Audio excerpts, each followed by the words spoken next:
What's up, y'all? Sparta here. So, for this video, I want to talk battery life on the S20 FE here, and overall how I feel about it, my final verdict on it, and all that.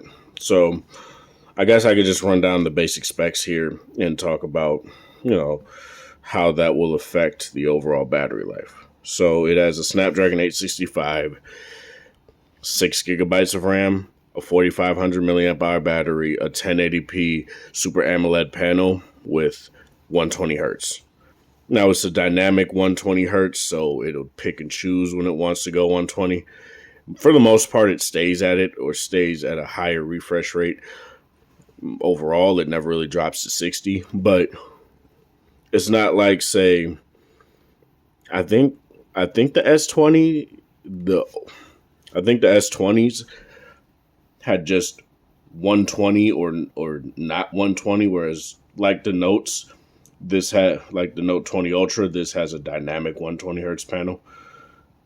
So that kind of sucks, but whatever.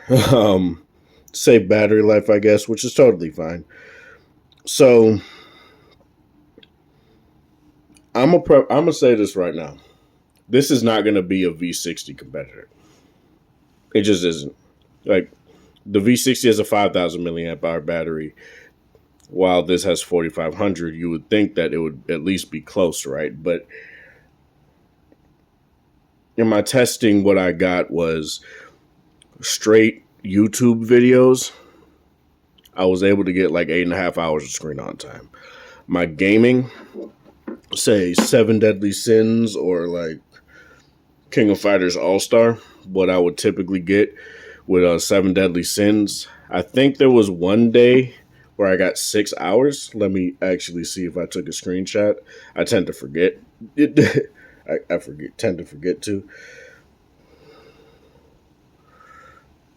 No, I didn't take one. Didn't take one with Seven Deadly Sins, which sucks, but yeah, I didn't. That sucks. But typically what I would get is 4.5, 5 hours on there.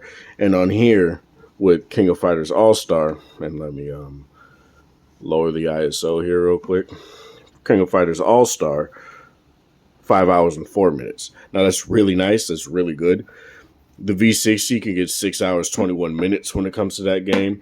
And on Seven Deadly Sins Grand Cross, it could get 9 hours and like 21 minutes. Like, of just straight auto grinding.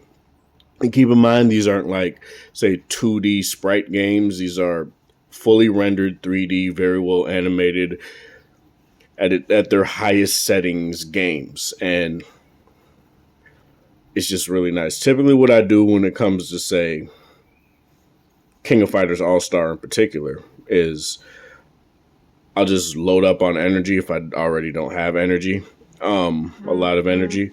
And I'll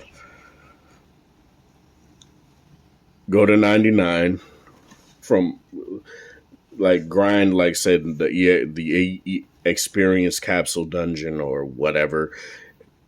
99. See how long it takes to see if it'll last that, and if it does, which typically these phones do now,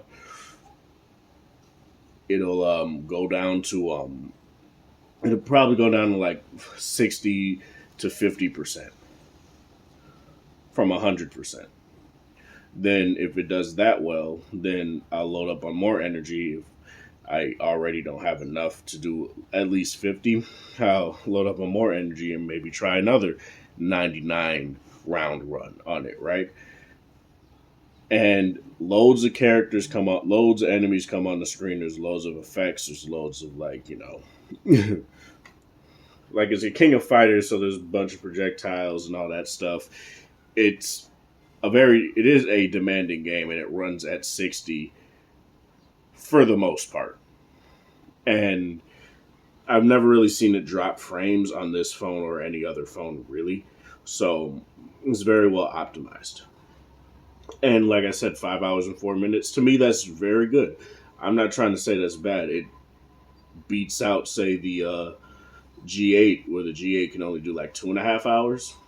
but this is really good. I really do like that. In terms of auto grinding, I could definitely use this as an option for that.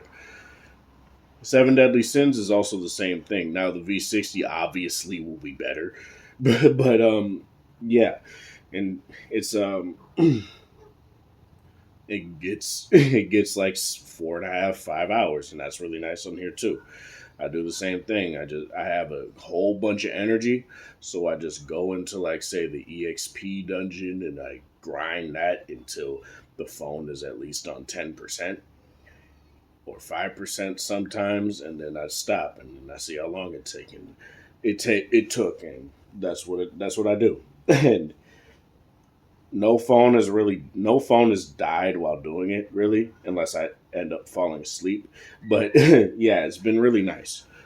So yeah, very nice in terms of gaming and grinding and stuff like that. Podcasts, it's really nice when I go to work. I get to work at 9, and I just remembered that tonight I got to go there at 8 because your boy got to throw 3 trucks. um, I can do it from 9 to 6, and it would still. This phone will still have like at least 60% battery by the time I get off work. Whereas the V60, it'll have my like maybe like mid 80s, high 70s. And then by the time I get home, it'll dip into like the low 70s because I'm using the phone a little bit harder, right? Which makes sense. Um, so yeah, that's really nice. It's really good for podcasting, long term podcasting, and like working and stuff like that. You really don't have any problems with that. Standby time, I didn't really see any bad dips in terms of the battery life. It's been really good in terms of that. There are times where say I slept for a couple hours, it was still on the same percentage as it was when I, fell asleep once I woke up. So that's really nice. I haven't left it overnight or anything like that. I'm gonna end up doing that for the full review, but it's been totally fine. And let's talk about charging. The included charging that comes in the the included charger that comes in the box is kind of a measly 18-watt charger. So what I do is I use the 25-watt charger that came with my V60. It's the LG's stock charger. And I can show you guys here actually what it looks like in case you want to buy one. I'm pretty sure they sell them on their site, but it's this chunky boy right here. And as you guys can see, certified fast charging, 25 watts. That's really nice. And when you plug in the base charger, the stock charger, it'll charge like an hour 38 minutes. When you use like a 25-watt charger, it's an hour and like 18 minutes, an hour 12 minutes, stuff like that. When you're depending on where the battery's at on the phone. Like 5%, it'll charge in like an hour and 12 minutes. And that's really nice. So I don't know why Samsung decided to skimp on a 25-watt charger, but hey, I have one, so it's fine.